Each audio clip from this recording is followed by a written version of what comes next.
आप सभी को आचार्य सुरभि राज की ओर से नमस्कार। आज मैं आपको होली के त्यौहार के बारे में बताने जा रही हूँ। त्यौहार ये क्यों मनाया जाता है और होली के साथ साथ छोटी होली बड़ी होली दोनों की पूजा करनी चाहिए। और होली के दिन कौन कौन से देवी देवताओं की पूजा विशेष तौर पर करनी चाहिए। होली हिंदुओं का प्रमुख त्यौहार है। ये फागुन महीने में पूर्णिमा के दिन मनाया जाता है। ये त्यौहार असत्य की पराजय और सत्य की विजय का प्रतीक है। होली के दिन लोग सभी पुराने बैर भाव भुलाकर गले मिलकर एक हो जाते हैं और एक दूसरे को रंग लगाकर खुशी प्रकट करते हैं।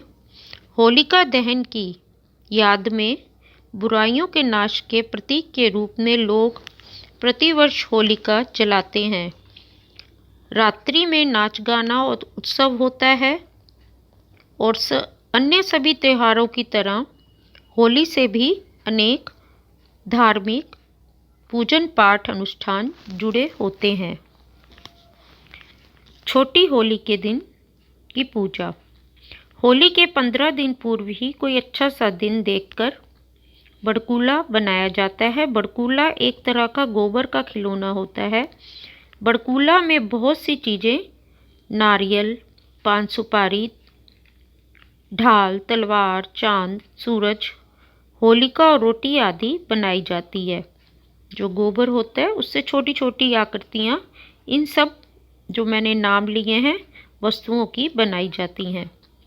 रात्रि के समय होली के दिन जब होलिका दहन होता है तो लोग 15 दिन पहले बनाई हुई बड़गुलों की माला को एक थाली में सजाकर उस पर रोली, चावल, फूल, प्रसाद इत्यादि चढ़ाते हैं।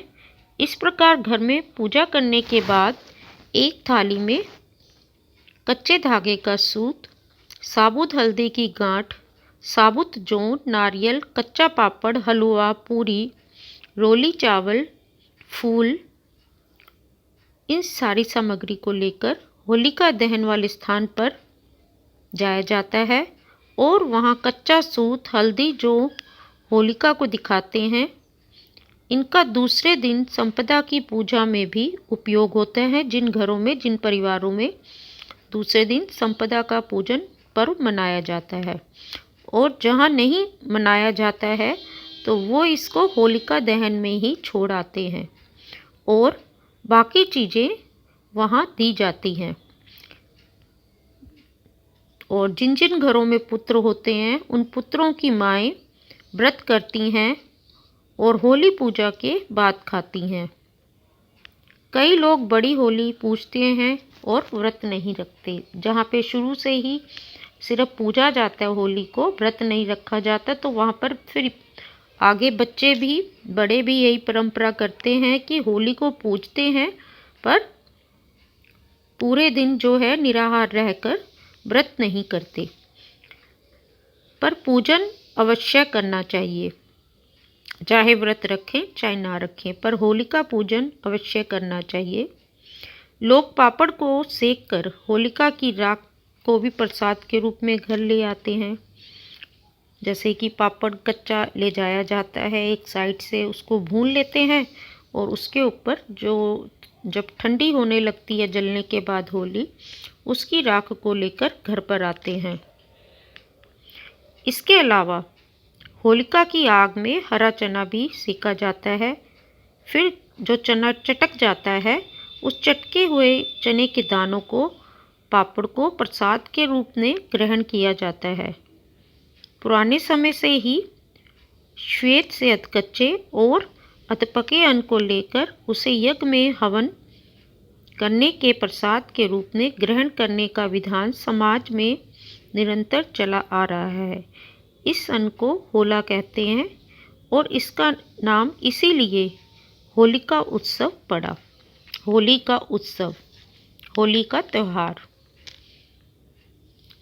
होली दहन के दूसरे दिन संपदा के डोरे की पूजा करके होली खेलने का रिवाज है और जहाँ पर संपदा के डोरे का व्रत पूजन विधि दूसरे दिन नहीं होती है, तो वहाँ पे सभी होलिका दहन के दूसरे दिन रंग अबीर की होली खेलते हैं। शाम को नए कपड़े पहनकर एक दूसरे के घर होली मिलने जाते हैं। घरों में गुजिया, पापड़, मिठाइयाँ आदि पकवान बनाते हैं और कहीं कहीं भांग का प्रयोग भी होता है। लोग खूब खाते पीते और आनंद मनाते हैं। हमें भी होलिका दहन का पूजन करना अवश्य है, तो जरूर करना चाहिए। अपने अपने ज्ञानानुसार प्रसाद होलिका में चढ़ाना भी चाहिए और ग्रहण भी करना चाहिए, बांटना भी चाहिए। इसके अलावा होलिका पूजन भी अवश्य करना चाहिए और घर आकर भी होलिका पूजन करना चाहिए अपने अपने ज्ञानानुसार। तो आप कोई देवी का मंत्र सुन सकते हैं, बोल सकते हैं।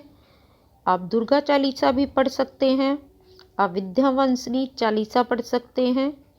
आप जो है कामाख्या चालीसा सुन सकते हैं। जैसी सुविधा हो, जैसा आपका ज्ञान हो, उसके अनुसार देवी की कोई सूक्त, कोई चालीसा आपको जरूर घर आकर पढ़ना चाहिए और देवी की आरती करनी चाहिए। और सर्वप्रथम जब आप अगले दिन होलिका दहन के अगले दिन पूजन अपने घर में नहा धो के नए वस्त्र पहन के पूजन करते हैं घर में या मंदिर में जाके, तो सर्वप्रथम आपको नरसिंह के जो रूप हैं, विष्णु भगवान, लक्ष्मी जी की पूजा जरूर करनी चाहिए। नरसिंह भगवान की कोई तस्वीर, मूर्ति मिलती है तो उनका पूजन करना चाहिए। शिव पंचायत, जो शिवलिंग के साथ शिव का परिवार होता है, उसका पूजन करना चाहिए। प्रसाद, मिष्ठान, फल, अबीर, वस्त्र और अपने परिवार के सदस्यों के अनुसार रक्षा सूत्र जरूर चढ़ाना चाहिए कि मेरे परिवार के सभी सदस्यों की रक्षा करो, प्रार्थना करनी चाहिए। इसके अलावा जब देवी देवताओं का पूजन हो जाता है, सब पे मिठाई, अबीर, फूल, माला, दक्षिणा, रक्षा सूत्र चढ़ जाता है, तो जो बहुत महत्वपूर्ण और ज़रूरी है, हनुमान जी और भैरव पूजन होलिका दहन के दूसरे दिन सब देवी देवताओं के पूजन के बाद जरूर होना चाहिए। उनके आगे भी मिष्ठान, फूल, रोली, अक्षत, रक्षा सूत्र रखें। ब्राह्मण को दक्षिणा, प्रसाद भेंट दें। उसके बाद सारे मंदिर में सब परिवार के सदस्य, या फिर परिवार के सदस्य सब ना जा पाए तो कोई एक सदस्य जाकर ये सारी प्रक्रिया करे। उसके बाद मंदिर में हाथ जोड़ के, ब्राह्मण को हाथ जोड़ के आशीर्वाद लेके घर आए और फिर अपना जो भी मिष्ठान प्रसाद है वो ग्रहण करें और आपस में एक दूसरे को गुलाल लगाकर होली खेलना शुरू करें, घर के अंदर या बाहर जाके। इसके अलावा एक कथा प्राचीन काल से निरंतर चली आ रही है, वो मैं आपको सुनाती हूँ। जनश्रुतियों द्वारा होली मनाए जाने के पीछे यह कथा मिलती है कि प्राचीन काल में हिरण्यकश्यप नाम का एक राजा था। वह बड़ा अधर्मी था तथा ईश्वर की आस्था नहीं रखता था। वह अपने को ही सर्वाधिक शक्तिशाली मानता था, जबकि उसके ठीक विपरीत उसका पुत्र प्रहलाद ईश्वर का अनन्य भक्त था। प्रहलाद की ईश्वर भक्ति से क्रुद्ध होकर हिरण्यकश्यप ने उसे मारने के लिए तरह तरह के उपाय किए, किंतु असफल रहा। हिरण्यकश्यप की बहन होलिका को अग्नि में न जलने का वरदान प्राप्त था। अपने भाई के कहने पर वह प्रहलाद को गोद में लेकर अग्नि में बैठ गई। देव योग से प्रहलाद को तो कुछ नहीं हुआ, लेकिन होलिका जलकर खाक हो गई। उसी की स्मृति में ये त्यौहार मनाया जाता है। ये कथा आपको जरूर सुननी चाहिए। और नरसिंह भगवान की आरती, नरसिंह कवच, नरसिंह स्तोत्र, जो कि उनके जो भक्त थे प्रहलाद, उनके द्वारा रचित हो पाठ सुनना चाहिए, पढ़ना चाहिए। एक बार होली दहन के दूसरे दिन जरूर सुनना चाहिए, और हो सके तो छोटी होली और बड़ी होली दोनों दिन नरसिंह और भक्त प्रहलाद का ध्यान, आह्वान, पूजन करना चाहिए। कवच, नरसिंह कवच भक्त प्रहलाद द्वारा जरूर 2 दिन आपको धारण करना चाहिए, सुन के कि हम आपका कवच धारण कर रहे हैं, हमारी रक्षा कीजिए। आप सभी को होली की ढेर सारी शुभकामनाएं। जय नरसिंह भगवान की, जय नरसिंह भगवान के भक्त प्रहलाद की, जय होलिका मैया की।